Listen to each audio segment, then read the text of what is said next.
Welcome back to another episode of STL Real Estate Roundtable. I'm your host, Jaden Barr, CEO and team leader of Keller Williams Realty Chesterfield. And today I'm joined by a very special guest.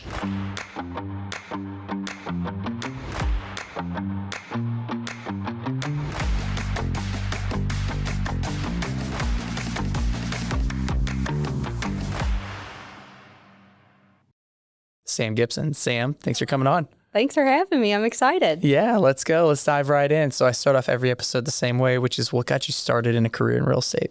Okay. I wish it was more like dramatic or something, but it's kind of laid back, I would say. So I graduated college in 2019, and then I got a job where I was just doing social media for like a small boutique. And then we all got furloughed because of COVID. So then furlough turned into, we're not bringing you guys back. And so it was at the point where I needed to figure out a career. And my dad was like, well, have you ever thought about real estate? And I was like, no. And then I met with my first broker, John Armstrong, and basically he convinced me to be a real estate agent. I was like, oh, I could do that. So yeah, I haven't looked back since. What was his pitch to you? Basically being my own boss, and he was willing to like basically train me. So that was huge because doing the real estate exam / class doesn't really teach you what to do when you get your license. You mean you don't need to know how many feet are in an acre every day of your life? No, I don't think anyone's ever asked me that. Yeah. Ever, so, No. But yeah, I was kind of hands-on with that, and he's a very laid-back guy, so I liked that, and it was just easy going to start into real estate, and once I started selling a couple houses, I was like, oh, I like this. And yeah, for sure. Good. Yeah. For sure. So that was in 2020. 2020. Yep. Okay. What month in 2020? September. Yep. Same. Nice. Same. That's kind of crazy. Man, that month must have brought in a lot of great agents. Yeah, they're like, COVID, might as well just do this. So. Yeah, for sure. What brought you? So I got started. I had moved to St. Louis with my wife. We had just gotten married June of 2020. Okay. But I started my first corporate job out of college in February of 2020. 2 weeks into that corporate job, COVID starts. Okay. And so I was full-time virtual. I had been into the office for literally like 2 weeks up until that point. So I didn't really know anybody. Just a really weird time. Yeah. And I'm outgoing. I like to, not have the same day-to-day every day. Yeah. And so quickly realized like I kind of wanted to be my own boss, bet on myself. Especially the way I looked at it was I'm young. I have no kids to like provide for or anything like that. So if I'm going to take a risk and like bet on myself, let's do it now. For sure. And let's jump ship and burn the boats, so to speak. Right? It's like, why not? What's the worst that can happen? I could always restart, right? Yeah. And so took that jump, and then I stayed on at my corporate job, I think the first 6 months of being licensed, and then I quit that once I had hit my goal that I had set. And nice. Went from there. So, so take me through kind of the journey in real estate thus far, right? We've got 5 years to look back on. Kind of what is that, success looked like over the past 5 years? So my first 3 years in real estate were in Central Illinois, so Bloomington, Illinois, and Pontiac, which is where I grew up in. And I was doing a good job. I feel like I was just like having fun with it and doing a lot of social media back then and getting a lot of leads that way. And since I'm from the area, people knew that I was doing it, so that helped a lot. My 3rd year was my best year until this past year, so that makes sense like as you're going. And then we decided to move to St. Louis, and so we did that. And my 4th year, pretty rough, transitioning into different markets just because we didn't know anyone when we moved to St. Louis, so I didn't join a team. And yeah, it's just hard to move and try and sell houses in an area that you're not familiar with and you don't know anyone. Mm-hmm. So then in October of 24, I joined Krista Hartman Home Team, and that really helped, one, boost my confidence with selling in St. Louis because every municipality is different, and you got to know what you're doing when you're selling in all those areas. So that really boosted my confidence on knowing the areas. And we also started doing Zillow. So I was meeting with a lot of Zillow people, which met a lot of great people, but I came to realize that Zillow was not the way I wanted to go just because it's a lot of work and not as much reward as you would expect from it.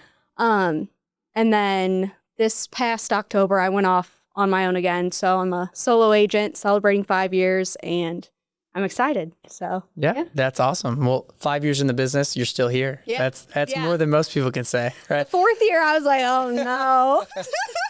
Just because the transition, like I only had 3 sales my 4th year. So I was like, oh my gosh, hopefully something happens. And then I joined that team and it just kind of skyrocketed. Yeah, so absolutely. Yep. No, I think joining a team is a great opportunity for a lot of agents out there, especially agents that, if you're not familiar with the area or you just need a little extra support or more opportunities, like you're going to learn so much so quickly I really by think being on a team.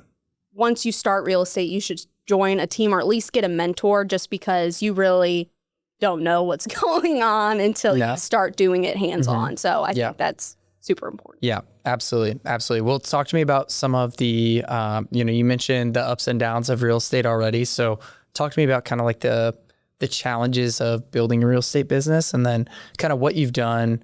Maybe, you mentioned you're new to St. Louis, like I was too. I didn't grow up here. I didn't go to high school here. Right. I love not having to answer that question. It's amazing.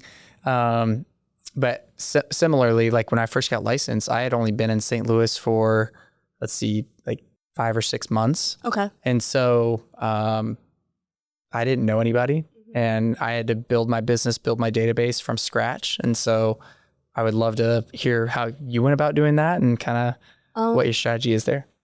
So I recently started posting online more, and that started reminding people that I moved to St. Louis and I was still doing real estate. So I've gotten some referrals from people up in Central Illinois being like, hey, my cousin's moving. Can you help them out? And I'm like, yes. And then it also reminds other agents that I'm in St. Louis now too, because I do a lot of agent to agent referrals. So that's helped a lot as well.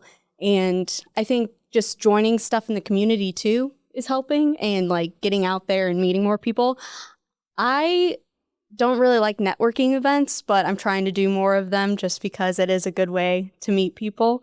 But I can be kind of awkward. I'm like, oh, hello. But so trying to get out of the box that way.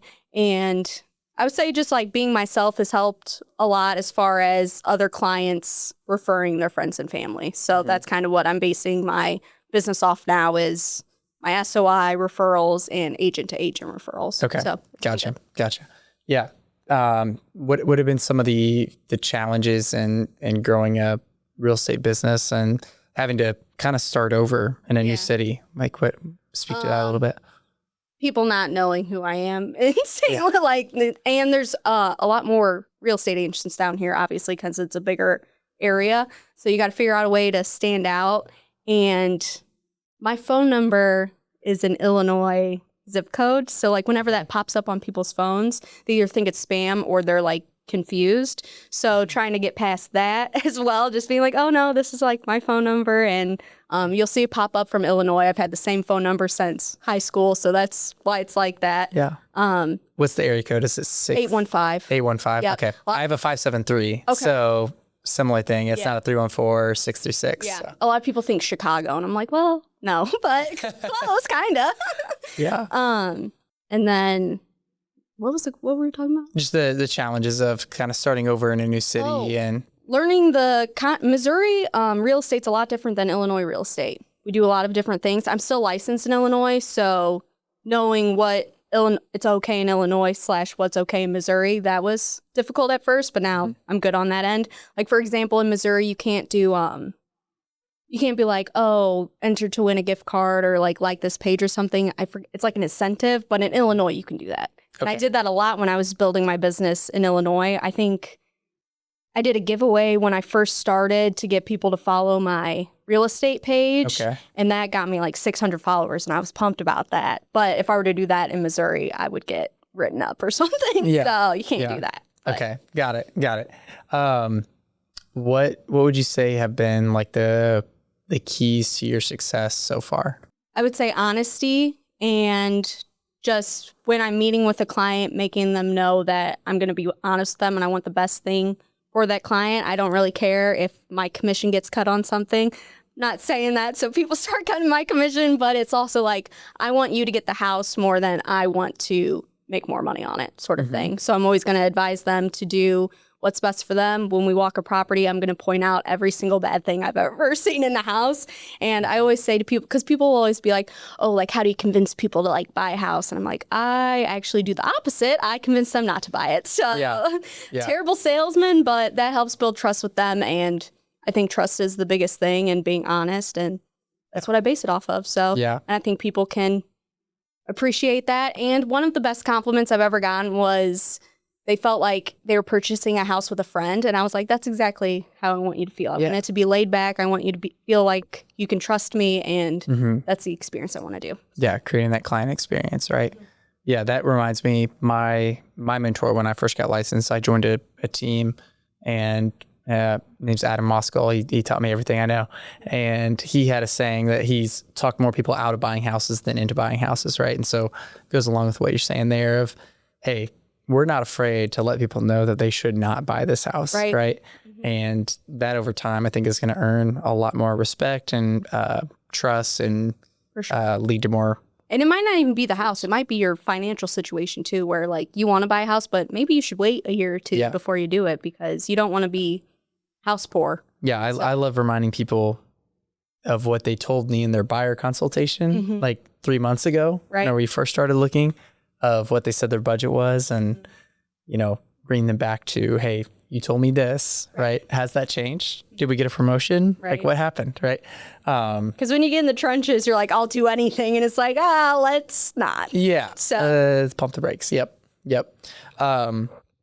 What have you enjoyed about just building this career in real estate, and kind of you mentioned the freedom to kind of make your own schedule and that sort of thing. How is your background with social media, with marketing, how has that played a role in kind of what you're building now? I would say it's very easy for me to put out a video now compared to when I first started, because I would try and do like educational videos when I first started, and it would be like a minute video, but it would take me an entire day to do it, because I'd be like, retake it, that was a bad one. But now I can do it in however long the video is, and I can post it. So I think just practicing and doing that has helped.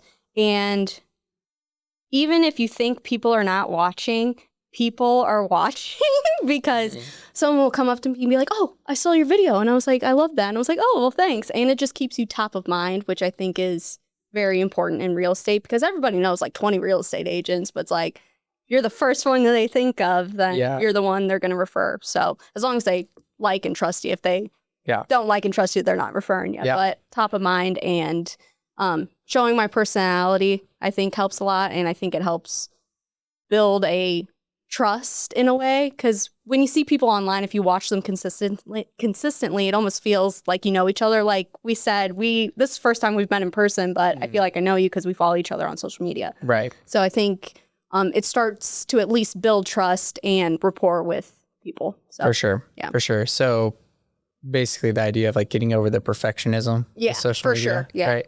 So talk to agents that are trying to, because I think shiny object syndrome is a real thing, for right? sure. Especially for 100%. real estate agents, right? And especially when you're new too, you're like, oh, I'll do that. I'll try this. I'll do this. I'll do this. This worked for that agent, so maybe I should try it, right?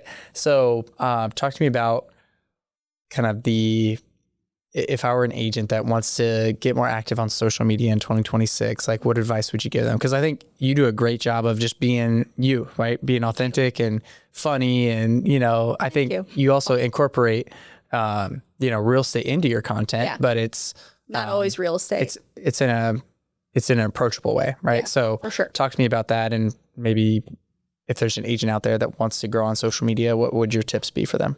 I would say just practice doing the videos, because the more you do it, the easier it gets. It might take you 300 times to do it, but at the 301, it's going to be great. And the more you do it, the easier it gets. You also don't want to do videos. You can just do like posts, like a graphic post. I think that helps a lot, but videos definitely do better traction and help show your personality more. And just do stuff that you like doing. Like I do videos about cooking, and then sometimes I'll bring up something real estate related. Like I did one video making cinnamon rolls for a listing presentation that I was going to, and people really liked that. I didn't get the listing, but they really liked the cinnamon rolls. And they were like, you have such a bright future ahead. And I was like, thanks. I wish it was with your house, but okay. But I understand. They were like, we went with an agent who sells in this neighborhood like all the time. I was like, I can't argue with that. But yeah. So, but just things like that. And people like to see that you're trying. Like people really respect like putting yourself out there and at least trying to do something. And I feel like most people want to see other people win. And if they don't, that's a weirdo. It's a weirdo. Yeah. So don't be afraid to be yourself. And if people are mean to you online, they got a lot going on at home. So don't take it literally don't take it personally. If I ever get a bad comment or something, I read it and then I'll just like exit out and I'll think about it. And I'm like, do I respond to this? And if I ever respond, it's usually just trying to be like funny about it. I'm like, okay, whatever. But just don't take anything personal online, I would say. And yeah, just try and do stuff that you like because people want to work with people that they have things in common with too, I think. So cooking and baking, I like to do. I do rollerblading videos. Not a lot of people watch those, but I'm like, one of these days, a rollerblader is going to see this and be like, I want that girl to be my agent. My agent. Yeah, and I'm like, I was ready for you. And just stuff like that. I think being yourself goes a long way, and people can tell when you're being authentic online. And I think people who do better with social media, it's because they're being authentic. Like if you're being like, you got to start somewhere, but if you're like, oh, like, this is how you buy a house, they're going to be like, okay, that's kind of weird. But if you're like, this is what I would do and yada, yada, yada. So I think being yourself and practice is all you need to do. The content, I feel like you put the least amount of work or thought into is the content that actually does the best. Like I'll spend like an hour editing a video and then post it, and then it won't get as many as the video. I was like, oh, I should just record this real quick and post it because I think people like the on the fly stuff. Absolutely. So looking ahead for what's next for Sam Gibson, real estate team, agent. Person. I don't know what you, if you have a name for your real estate business, but what's next for your business in 2026 and beyond? Kind of what's the vision for what you're looking to build? 2026, I want to sell at least 28 houses. I think I can do that. My goal this past year was 24 and I only did 18. So I was a little bummed. Still a great year, but I want to do 28 in 2026 at least. And then my 5-year plan, I want to sell a house in every single St. Louis municipality and neighborhood. There's 88 municipalities, 79 neighborhoods. I got to start on some of them, but I think that's a good goal. And do you know how many you've accomplished so far? No. But that wouldn't be too hard for me to figure out. Okay. Because some of them I've done a couple in like the same municipality. So, but yeah, I think I could do it. And I'm really excited. And hopefully if you see this, let me know if you want to buy. Let's go. St. Louis. So who's your ideal client, your kind of like client avatar? Like who? I would love to work with. They rollerblade. Yeah. They're rollerblading. They like your cinnamon rolls. No. I would love to do more listings just because I feel like I have an edge on marketing and stuff for social media. I feel like I could do a lot for sellers in that aspect. Home buyers, I love a first-time home buyer just because I feel like they really appreciate what I'm saying about like either the home or like the process and everything. I work with people who have bought homes before too, but just something about a first-time home buyer, I'm like, let me guide you. Like, yes. So cool. I like that. Yeah. When it comes to like marketing, or I guess, what changes have you noticed in the real estate industry since you've been licensed? More people are doing social media for sure. A lot of younger agents, but I don't know if that's just because I'm older. I was 23 when I started and now I'm 29.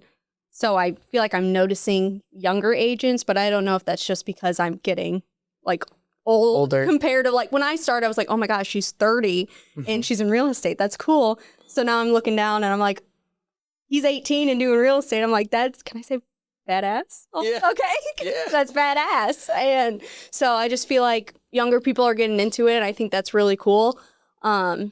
Hopefully they don't outdo me on marketing and all that stuff on social media because they obviously know more stuff about it than I do sometimes. I'm trying to, interest rates have gone up a ton since we started. I mean, it was 2% when I started. Now it's like 6%. So it's like, but I don't know. That's a good question. Yeah. What, looking at the business that you built, right? You know, going from, you know, restarting in a new city to, you know, betting on yourself and being a solo agent, like looking at the business that you have, what are you most proud of?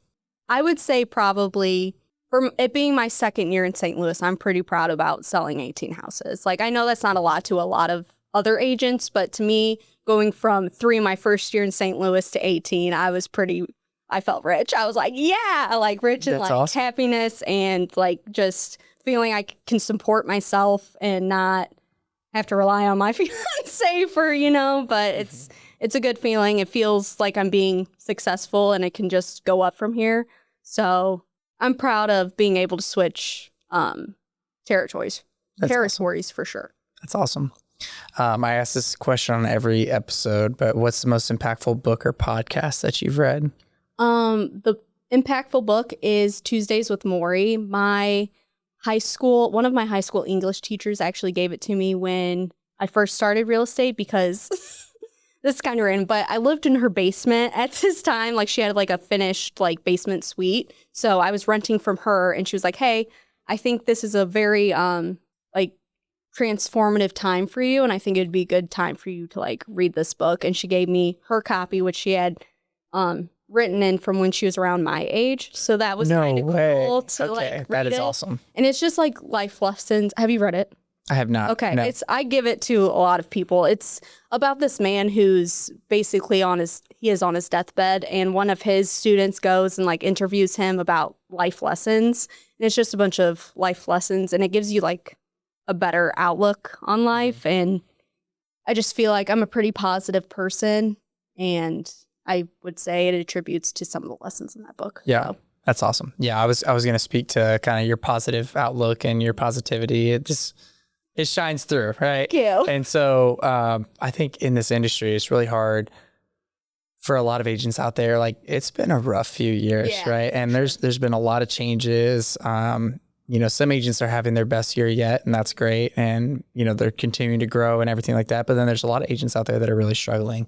And so what would you say to the agent that is, you know, going through a slump or going through a tough time and they're ready to throw in the towel? Like, what would you say to that agent? I would say every single agent goes through like the flows of real estate, and just because they're posting online that they're selling a bunch and like being so successful, that it might not be the whole picture sort of thing. And you can, if you stay with it, you can get through it. And if one door closes, one door will always open. And I really do believe that, because I'm trying to think of an example. I don't know. But I just feel like what's the quote? It's not rejection, it's redirection. And I think that is a very good mindset to have in real estate, just because, like I said, I didn't get that one listing with the cinnamon rolls. I was going into it like, I got this. And I did do a good job, but obviously the agent who got it has more sales than me in that area, and he probably killed it during the interview. Yeah. And it's like, just because I didn't get that one doesn't mean I'm never going to get a listing. It's like, I've gotten listings since then, and it'll all work out the way it's supposed to. I love the phrase, you either win or you learn. Right? Yeah, I love that. And so, I think you learn a lot more from your failures and your losses than for sure, like your wins, you know? Yeah. So being able to take everything in stride, whether it's a deal falling apart or you don't get the listing, or the buyer chooses to work with their uncle who's sold one house in the last 6 years and they're a family friend. Yeah.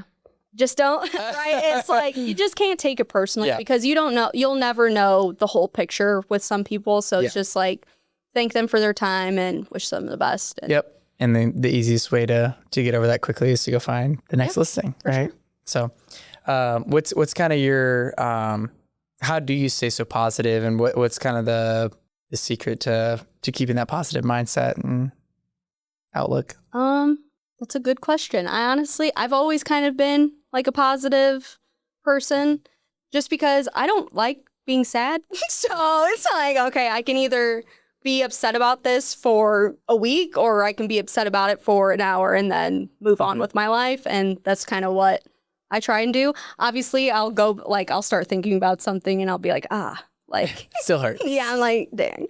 But I can't let that affect the rest of my life. So it's, you can hurt, but get over it. Yeah, get over it. Yeah. Some things will hurt longer than others, but I mean, the world's still going. So you gotta just kind of, you can be happy about it or not. It's a choice. For sure. There's a saying out there of how many seconds there are in a day, right? So if you had that many seconds in dollars and somebody made a comment that lasted for 5 seconds, would you throw all those dollars away and just cancel the day and say, you know what, not worth it? Or would you take those $5, set them aside, and then go focus on the rest, right? Oh. So I like, taking that kind of mental approach. Yeah. And it's always like, sure, one bad thing happened, but 5 good things happened in addition. So it's like, I'm going to focus on the good stuff. What do you think has been the biggest area of growth for you over the past 5 years, even this past year, 2025? I would probably say being more of myself to strangers, just because when I first started, I was doing open houses. I was 23 and I was trying to like be an adult, being like, oh, I can show you this living room, like sort of thing. And people can tell that it's they can tell it's phony no matter how good you think you're doing. They know it's like she's kind of just trying to be professional. So I'd say still be professional, but be yourself too, because people want to work with a friend. Like they want to trust you and be basically your friend when purchasing a home, I would say. Yeah. Yeah. What's one area of growth that you're looking to grow in 2026? I mean, or anything in your business that you're looking to take to the next level, or, I really need to focus on XYZ. Is my TikTok count? For sure. Okay. Yeah. I'm at 33,000 followers on TikTok, and I want to get to 100 by the end of the year. Okay. I think I can do it. It's a pretty big goal, but I've been getting more traction on my videos, so that's somewhere I want to grow, just because I want people to know me as a local expert, and I feel like that's a good way to get my name out there to an area that I'm not from. So awesome. Anything else we should touch on? Is there any other questions? I'm out. Okay. I'm out. Cool. Well, I hope you have a great 2026, and thanks for taking what is your most precious asset, which is your time, to be on the podcast with me. I really appreciate it. I know everybody watching and listening is going to get a ton of value from this episode. Awesome. Well, thanks for having me. Yep. Thanks, Sam.